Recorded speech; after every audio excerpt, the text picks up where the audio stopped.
If you break even one of these rules, your relationship might already be falling apart. Today, we're diving into 5 essential rules for happy couples that everyone, and I mean everyone, should know. And stick around until the end, because I am going to ask you a question that might just change how you see your relationship forever. Let us start with a phrase I hear constantly in my therapy practice. I was just waiting for them to understand. This leads us to rule number 1. Speak. Don't just imagine. Waiting for your partner to read your mind is a trap, a dangerous one. You can be deeply loved by someone who has absolutely no idea that you're hurting. Why? Because they're not you. They don't have your thoughts, your history, your unique sensitivities. Happy couples, the ones who go the distance, have learned this crucial lesson. They talk about what's bothering them. They put words to their fears, their desires, their jealousies, and their needs. Think about it. When you stay silent, you're not protecting the peace. You're not avoiding a fight. You're building a wall, brick by invisible brick. Each unspoken resentment, each swallowed frustration, becomes another layer that separates you. Over time, this silence creates an emotional distance so vast that you might look across it one day and not even recognize the person on the other side. You don't want to return from that place because it feels cold and lonely. The solution is simple, but not always easy. Use your words. Say, "Hey, when this happened, it made me feel ... Or, "I need a little more of this from us."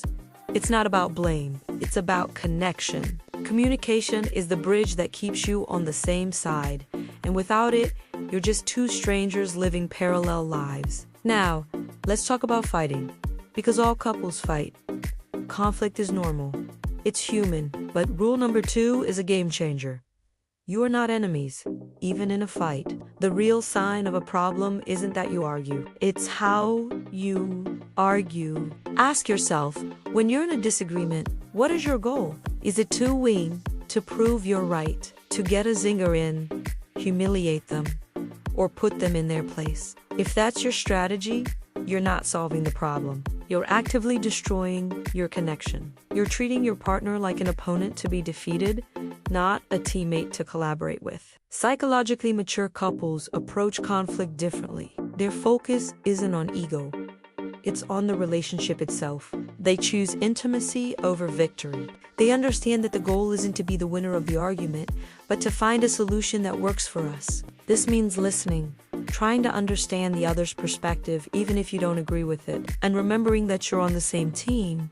You're tackling the problem together, not each other. This shift in mindset is profound. When you prioritize the health of your bond over the satisfaction of being right, you build resilience. Fights become opportunities to understand each other better, not battles that leave scars. And that's precisely why these couples stay together, stronger than before. This brings us to a non-negotiable foundation.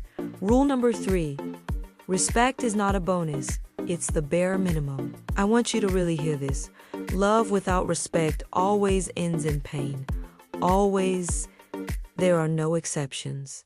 We often disguise disrespect as something else. We call insults just a joke. We label cutting sarcasm as just how I am. We dismiss passive aggression or the silent treatment as I was just emotional, but let's call them what they are.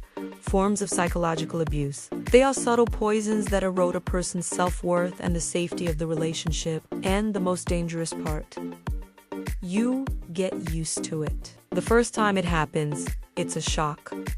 The 10th time, it's just Tuesday. You start to normalize it, make excuses for it, and even blame yourself for it. Happy couples know how to be angry without being destructive. They can disagree passionately without resorting to name-calling or contempt.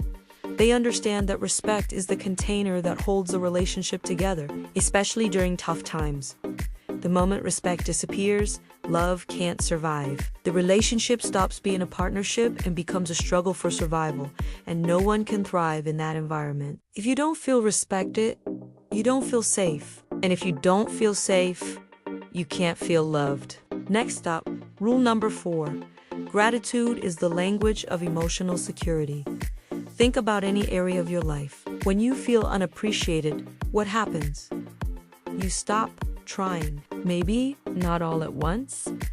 At first, you just get quieter. You stop offering the extra help or the thoughtful gesture. Then you start to withdraw emotionally. You stop sharing your day, your hopes, your dreams, and finally, the physical withdrawal begins. You pull away from touch, from closeness. This is a slow, silent fading that happens when a person feels taken for granted. Happy, thriving couples actively combat this. They regularly affirm each other's value. And it's not just about a formal thank you for doing the dishes. It's in the small, everyday moments. It's in the words, "I really appreciate how hard you work for us." It's in the attention. Putting your phone down when they're talking to you. It's in the reaction. Smiling when they walk into the room. Gratitude isn't just about good manners. It's a powerful signal that says, "I see you. I see what you do. You matter to me." This consistent appreciation creates a climate of emotional security. It makes both partners feel valued and seen, which in turn motivates them to keep investing, keep trying, and keep choosing each other day after day. Finally, let's talk about the fifth and final rule, one that many people struggle with. Intimacy is not fusion. This is a big one. We often confuse control with love. We mistake jealousy for care. We label deep-seated dependence as a healthy attachment, but a psychologically healthy relationship is a union of two whole, separate adults who have chosen to walk a path together. It is not about two halves clinging to each other out of fear of being alone, becoming one amorphous block. Healthy love supports individual growth. It celebrates it. If your partner's success, new friendship, or personal development makes you feel threatened or scared, that's a red flag. The problem isn't their growth. The problem is the foundation of the relationship. In a secure partnership, you want to see your partner thrive. You are their biggest cheerleader. You feel joy in their accomplishments because you are a team. But you are still two individual players. Each person needs to have their own interests, their own friends, their own sense of self.